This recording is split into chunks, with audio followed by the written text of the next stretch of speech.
ये एक अच्छा क्वेश्चन है। इसने बोला कि दो प्रोटॉन्स दिए हुए हैं, ये एक कॉन्सेप्चुअल क्वेश्चन है बहुत।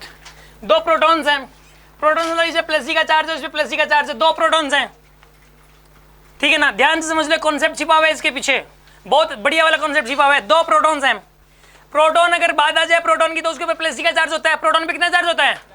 इसमें प्लस का चार्ज है, प्लस का चार्ज, और इनके बीच गैप दिया 10⁻⁻10 सेंटीमीटर। 10⁻⁻10 सेंटीमीटर, सेंटीमीटर से कम समझ में आता है, मीटर में कन्वर्ट करो, 10⁻12 मीटर, 10⁻12 मीटर, ठीक है ना। क्योंकि ना मतलब सेंटीमीटर में कम समझ में आता है, मैंने ये बात बोली, मीटर में ज्यादा समझ में आता है। इसका मतलब क्या है? इसका मतलब क्योंकि देखो 1 एंगस्ट्रॉम होता है 10⁻10 मीटर, मीटर की टर्म्स में 1 नैनोमीटर होता है 10⁻9 मीटर, मीटर की टर्म्स में हमने याद कर रखा है। 1 पिकोमीटर 10⁻12 मीटर हमने मीटर की टर्म्स में याद कर रखा है, इसलिए हमें मीटर ज्यादा समझ में आता है। समझ में आ रही बात? 1 फेम्टोमीटर, 1 फेम्टोमीटर होता है 10⁻15 मीटर, ठीक है, इसलिए हमें मीटर की टर्म्स में ज्यादा समझ में आता है। समझ में आ रही है बात आपको? अब इसने ये बोला है कि दो प्रोटॉन्स के बीच गैप इतना है, वो एक दूसरे पे कौन कौन से फोर्स लगाएंगे। किन्हीं भी दो पार्टिकल्स के बीच में 3 टाइप के फोर्स लग सकते हैं, न्यूक्लियर फोर्स, इलेक्ट्रिक फोर्स और ग्रेविटेशनल फोर्स। ग्रेविटेशनल फोर्स लगता है मासेस की वजह से। ग्रेविटेशनल फोर्स किस वजह से लगता है? इसके अंदर मास होगा कुछ ना कुछ यार, होता है प्रोटॉन का मास 1.67 × 10⁻27 kg, इतना मास होता है। ये वाली वैल्यू जैसे टपाटप ये ऐसे याद होनी चाहिए बिल्कुल, आन बोलते ही मतलब जो है टपाटप, समझ रहे हो क्या?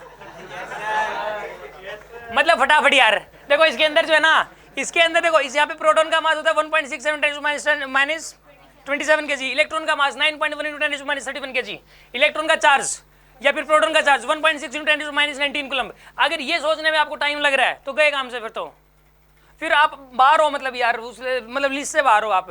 वो जो स्पीड है ना, जो कैंडिडेट्स दौड़ रहे हैं उस पर बाहर जाके बैठ जाओ, बैटरी है पीछे अकेले दौड़ रहे हो, यही वैल्यूज नहीं पता तो, क्योंकि वो दौड़ने वालों को तो ये तो टिप्स भी याद रहते हैं, क्योंकि यहाँ तक खेल ही नहीं होता ये सोचने का, तो दिमाग ही कहीं और लगाना होता है। अब सुन लो, अब ये जो ना ये गैप है इनके बीच का 110⁻12 मीटर। मैं आपको एक बात बताता हूँ, ग्रेविटेशनल फोर्स जब लगता है ना तो ये मैटर नहीं करता उनके बीच गैप कितना है। ग्रेविटेशनल फोर्स लगता है तो ये मैटर नहीं करता गैप कितना, गैप से कितना भी कम क्यों ना हो, कितना भी ज्यादा क्यों ना हो।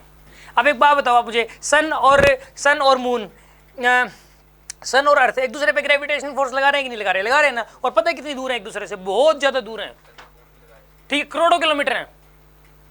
अब करोड़ों किलोमीटर हैं और वो भी ग्रेविटेशनल फोर्स लगा रहे हैं, यानी कि ग्रेविटेशनल फोर्स में रेंज मैटर नहीं करती, उनके बीच गैप कितना होना चाहिए मैटर नहीं करता, कितना भी ज्यादा गैप क्यों ना हो तो भी ग्रेविटेशनल फोर्स लग सकता है, भले ही कम लगेगा लेकिन लगेगा पक्का।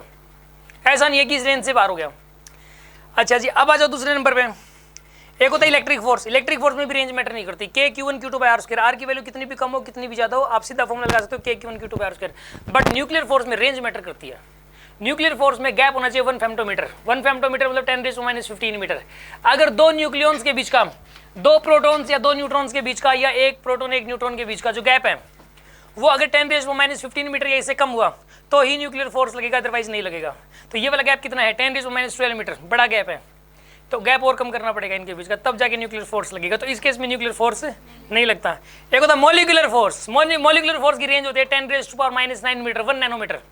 अगर दो मॉलिक्यूल्स के बीच का गैप, उनके सेंटर्स के बीच का गैप अगर 1 नैनोमीटर या उससे कम हुआ तो ही मॉलिक्यूलर फोर्स लगता है, अदरवाइज मॉलिक्यूलर फोर्स नहीं लगता।